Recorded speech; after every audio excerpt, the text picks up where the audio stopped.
Hi friends, మన technical వినోదం ఛానల్కి స్వాగతం సుస్వాగతం.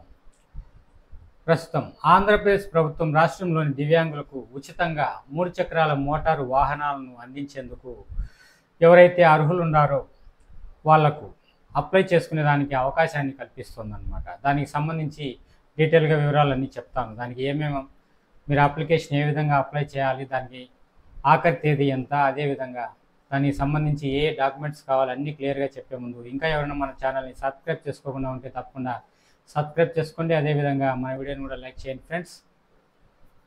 ఇక టాపిక్లో భాగంగా ఎవరైతే ఈ దివ్యాంగులు ఎవరైతే ఉన్నారో వాళ్లకు 3 చక్రాల వాహనాలను దరఖాస్తు చేసుకునేదానికి ఆంధ్రప్రదేశ్ ప్రభుత్వం ఈ పథకానికి సంబంధించి మార్గదర్శకాలను, అదేవిధంగా ఆంధ్రప్రదేశ్ విభిన్న ప్రతిభావంతులు సీనియర్ సిటిజన్స్ సహకార సంస్థ అయినటువంటి ఏపీడిఏఎస్సిఎస్సి విడుదల చేసిందనమాట. ఈ పథకం ద్వారా అర్హులైన దివ్యాంగులు ఎవరైతే వాళ్ళు ఉన్నారో వాళ్ళ కుటుంబం మీద ఆర్థిక భారం లేకోకుండా వాళ్ళే ప్రయాణం చేయొచ్చు అనమాట. ఈ 3 చక్రాల మోటారు వాహనం అనేది అప్లై చేసుకొని ప్రభుత్వం నుంచి పొందారంటే, అందువల్ల ఈ 3 చక్రాల మోటారు వాహనాన్ని ఎవరైనా కావాలంటే అప్లై చేసుకోండి ఫ్రెండ్స్. ఈ 3 చక్రాల మోటారు వాహనాన్ని మీరు అప్లై చేసుకోవడానికి కావాల్సినటువంటి అర్హతలు ఏమంటే, కంపల్సరీ ఆంధ్రప్రదేశ్ శాశ్వత నివాసి అయి ఉండాలా, అదేవిధంగా 70% పైగా వైకల్యం కలిగి ఉండాలా. వాళ్ళు 70% పైగా వైకల్యం కలిగి, అదేవిధంగా 18 నుంచి 48 సంవత్సరాల లోపల వయసు కలిగిన వాళ్ళు అయి ఉండాలా. ఇంకా 10వ తరగతి కంపల్సరీ పాస్ అయి ఉండాలా. వాళ్ళు ఎవరైతే అప్లై చేసుకుంటారో వాళ్ళు 10th కూడా పాస్ అయి ఉండాలన్నమాట.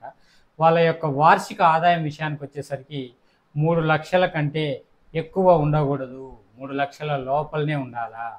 అదేవిధంగా లబ్ధిదారుల ఎంపికకు 2 నెలల ముందే కంపల్సరీ డ్రైవింగ్ లైసెన్స్ కూడా తీసుకొని ఉండాలి. వాళ్ళు ఎప్పుడైతే ఇప్పుడు అప్లై చేసుకోండి, ఇప్పుడు దరఖాస్తు అప్లై చేసుకున్నట్టే దాన్ని కూడా అప్లై చేసుకున్నారంటే కంపల్సరీ నాన్ ఎలిజిబిలిటీ కింద వస్తారు. ఆల్రెడీ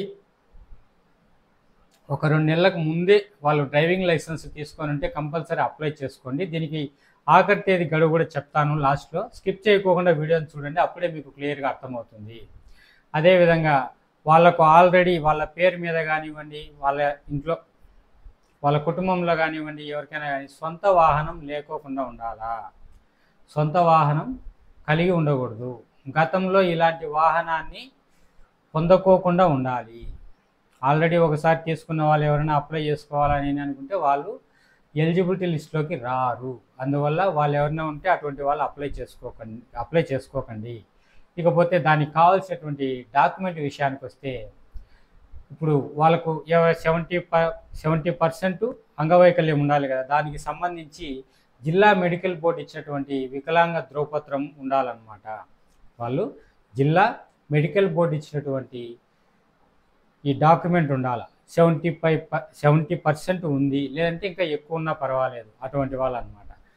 ఆ 70% ఉన్నట్టు జిల్లా మెడికల్ బోర్డు ఇచ్చిన సర్టిఫికేట్ వాళ్ళ దగ్గర ఉండాలి. వాళ్ళు అప్లై చేయాల్సి వస్తుంది. అదేవిధంగా 10th పాస్ అయి ఉండాలి అని అన్నాం కాబట్టి 10th సర్టిఫికేట్ ఉండాలి. ఇంకా ఎస్సీ ఎస్టీ అయితే క్యాస్ట్ సర్టిఫికేట్ కూడా ఉండాలి. అదేవిధంగా 3 లక్షలకు మించి ఉండకూడదని చెప్పాం కదా, దానికి సంబంధించినటువంటి ఇన్కమ్ సర్టిఫికేట్, ఆదాయ ధృవీకరణ పత్రం, ఇన్కమ్ సర్టిఫికేట్ ఉండాలి వాళ్ళకు. అది 2022 సంవత్సరం తరువాత తీసుకున్నటువంటి ఇన్కమ్ సర్టిఫికేట్ అయితే చెల్లుబాటు అవుతుంది.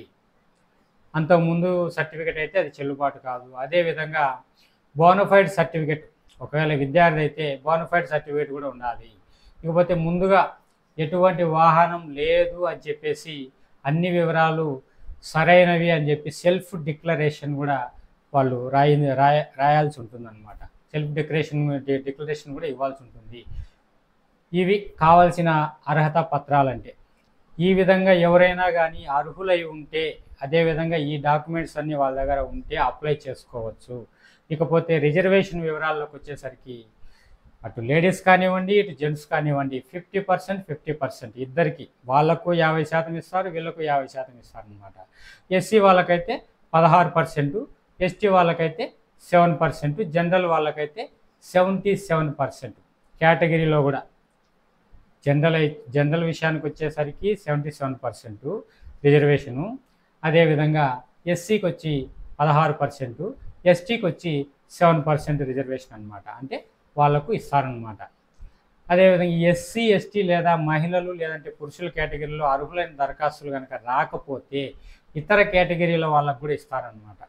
ఈ ఎస్సీ ఎస్టీ వాళ్ళు ఇంత పర్సెంట్ అని చెప్పాం కదా, అంత పర్సెంట్ రాకపోతే అదేవిధంగా జనరల్ వాళ్ళకు అందరికీ ఇచ్చేస్తారనమాట.